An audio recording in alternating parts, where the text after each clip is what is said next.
Bonjour et bienvenue dans cette vidéo. Aujourd'hui, on va répondre à la question de Gilles. J'ai supprimé il y a une quinzaine de jours des fichiers dans Récent, pensant que ça allait juste alléger mon disque dur.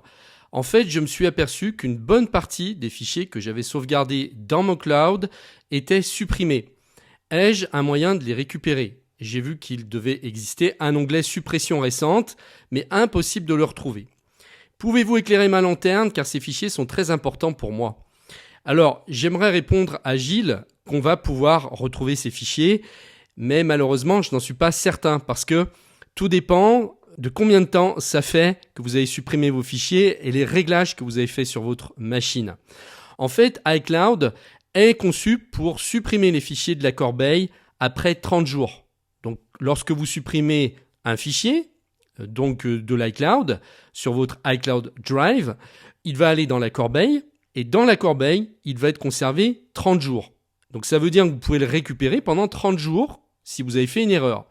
Par contre, après ces 30 jours, eh bien, le fichier est automatiquement supprimé et donc vous ne pouvez plus le récupérer. Maintenant, il faut savoir que si vous avez synchronisé les fichiers iCloud avec votre Mac, normalement, c'est ce qu'on est censé faire, à part si vous voulez vraiment stocker que sur iCloud et pas sur votre Mac. Donc dans ce cas-là, ça veut dire que vous n'avez pas synchronisé votre Mac avec iCloud.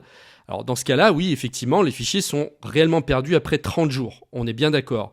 Par contre, si votre Mac est synchronisé, le Mac a lui-même sa propre corbeille. Et cette corbeille, elle, est synchronisée également à la corbeille de l'iCloud.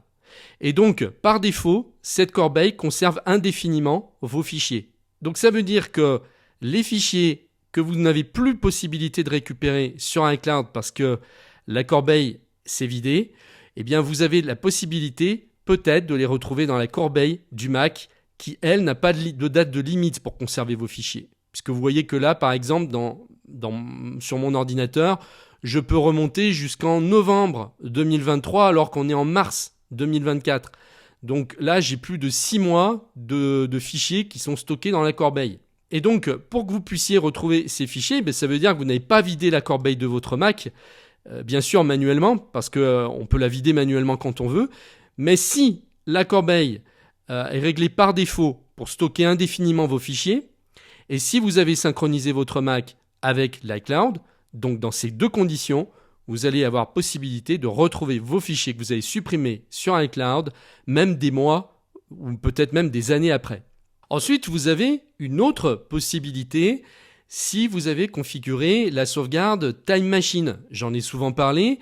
Time Machine, c'est le logiciel natif intégré à Mac qui sauvegarde tous vos fichiers sur un disque dur externe.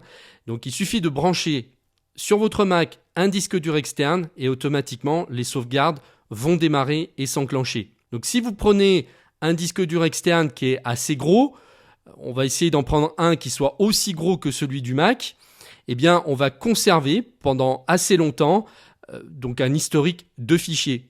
Donc, plus votre disque dur va être gros, plus il va pouvoir stocker d'historique. Si votre disque dur externe est par exemple 2 fois plus gros que le disque de votre Mac, eh bien, on va garder un historique qui sera bien plus grand et donc on va pouvoir repêcher des fichiers qu'on a supprimés peut-être des mois, 1 an ou 2 ans auparavant. Bon, on va regarder comment ça se présente sur iCloud. Lorsque vous êtes sur votre tableau de bord iCloud, vous allez aller dans le Drive. Donc c'est là où sont stockés vos fichiers. Vous voyez qu'ici, à gauche, vous avez un menu très simple. Vous avez tous les fichiers récents stockés sur votre iCloud qui apparaissent ici. Dans Parcourir, vous allez avoir l'intégralité de vos fichiers et dossiers. Logiquement, là où on met ses documents personnels, c'est souvent dans le dossier documents. Donc si je double-clique dans documents, je vais avoir accès à l'intégralité de mes fichiers stockés sur iCloud. Donc maintenant, on va aller dans suppression récente. Et donc là, on est dans la corbeille d'iCloud qui va conserver chacun de nos fichiers supprimés pendant 30 jours. Et là, vous avez le temps restant qui s'affiche pour chaque fichier ou dossier. Là, je vois par exemple que il ne me reste plus que 7 jours pour pouvoir récupérer ce fichier si je le souhaite. Dans 7 jours, il sera supprimé définitivement. Par contre, je sais que j'ai mon Mac et sa corbeille à lui qui, elle, va stocker le fichier mon Mac indéfiniment. Donc si je ne peux pas le récupérer ici sur mon tableau de bord iCloud Drive, je vais pouvoir peut-être le faire dans la corbeille si elle est configurée pour garder les fichiers indéfiniment. Donc je vais retrouver également ici, alors je vais classer par ordre alphabétique, le fichier mon Mac, vous voyez, qui date du 14 février, et qui, lui, va être conservé dans la corbeille indéfiniment. Donc si je ne le retrouve plus ici, je vais pouvoir le restaurer à partir de la corbeille du Mac. Il me suffira de me mettre dessus, de faire un clic droit avec la souris et de cliquer sur remettre. Comme ceci. Et le fichier va réapparaître à l'emplacement où il était, c'est-à-dire sur mon bureau. Donc ça, c'est la première façon de récupérer des fichiers qui n'apparaîtraient plus dans votre iCloud Drive. La deuxième façon, donc, c'est ce que je vous ai expliqué tout à l'heure, c'est Time Machine. Time Machine, j'ai déjà fait plusieurs vidéos dans mes formations sur Mac. Je vous explique comment configurer une sauvegarde Time Machine et comment récupérer des fichiers qui ont été sauvegardés par Time Machine. Donc je vous renvoie à ma formation sur Mac. Vous pouvez y accéder en cliquant sur le lien qui se trouve juste en dessous de la vidéo. Maintenant, je vais vous montrer les réglages qu'il faut faire. Donc pour être sûr que votre corbeille stocke bien indéfiniment vos fichiers et comment vérifier que la synchronisation avec votre Mac se fait bien. Donc on va aller dans les réglages, système. On va déjà s'occuper de la corbeille. Donc pour aller plus vite, vous allez vous mettre ici dans rechercher et corbeille. On va se positionner sur stockage et ici vous voyez que vous avez vidé la corbeille automatiquement qui s'affiche. Libérer de l'espace en supprimant automatiquement les éléments se trouvant dans la corbeille depuis plus de 30 jours et il faudra activer pour que ça se fasse. Donc en fait mon conseil c'est de ne pas l'activer justement. Par défaut, normalement, si vous ne touchez rien à vos réglages, la corbeille va stocker vos fichiers indéfiniment. Donc il faudra venir ici pour lui dire de supprimer après 30 jours. Donc non, ne le faites pas, parce que si vous avez besoin de récupérer des anciens fichiers bien plus vieux que 30 jours, vous pourrez le faire. Du moment que vous cliquez sur le bouton, ça sera plus possible. Et donc j'espère que pour Gilles, cette fonction n'est pas activée.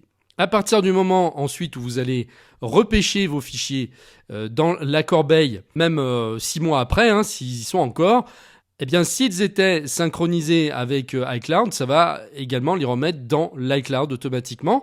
Et donc maintenant, ce qu'on va voir justement, c'est si cette synchronisation entre l'iCloud et les Macs sont bien activées. Donc pour ça, cette fois, on va aller dans les réglages système toujours. Sur le nom qui apparaît, votre nom qui apparaît tout en haut, qui est votre identifiant Apple, vous allez aller sur iCloud. Ensuite, vous allez cliquer sur iCloud Drive ici et vous allez vérifier que synchroniser ce Mac est bien activé. S'il n'est pas activé, ça voudra dire que les fichiers que vous stockez sur iCloud ne seront stockés que sur iCloud et non sur votre Mac. Bon, le but, c'est quand même d'utiliser la synchronisation. C'est vraiment ça l'intérêt d'avoir iCloud Drive. Je vois pas trop l'intérêt autrement, à part si vous voulez vous en servir comme d'un coffre-fort en ligne pour sauvegarder des fichiers indépendamment de votre Mac. Mais dans ce cas-là, il vaut mieux aller sur d'autres services cloud, comme j'en ai déjà parlé sur la chaîne. Je vous ai parlé de pCloud, qui est pour moi un des meilleurs pour justement ce genre de fonction, c'est-à-dire que vous n'avez plus de place sur votre disque dur de votre Mac et vous voulez avoir un stockage en ligne en plus, qui soit indépendant de l'espace de stockage de votre machine. pCloud, j'en ai assez parlé sur la chaîne et je vous explique tout justement sur comment faire pour stocker en ligne tous vos fichiers. Grâce à ce service qui est complètement différent des autres parce que vous achetez du stockage une fois et vous l'achetez comme un disque dur externe et il n'y a pas d'abonnement à payer. Bon, revenons à nos explications. En tout cas, moi, ce que je vous conseille de faire, c'est de synchroniser le Mac avec iCloud Drive. C'est fait pour ça et ça va vous permettre en même temps ensuite de retrouver tous vos fichiers sur l'écosystème Apple. Donc, si vous avez un autre Mac, vous allez les retrouver sur votre autre Mac. Si vous avez un iPad, vous allez les retrouver sur votre iPad et même chose avec l'iPhone. Voilà, j'espère que cette vidéo vous aura éclairé et aura répondu à la question de Gilles. Si vous voulez aller plus loin et savoir gérer sur le bout des doigts votre Mac, votre iCloud Drive savoir comment tout ça fonctionne, eh bien, je vous invite à vous inscrire à Geek Pratique Premium qui va vous donner l'accès à toutes mes formations que j'ai réalisées sur Mac. Donc, soit vous pouvez prendre la formule abonnement, soit vous pouvez voir le catalogue de mes formations et vous les procurer séparément. C'est vous qui voyez. En tout cas, je vous mets les liens en dessous de la vidéo et je vous dis à tout de suite de l'autre côté.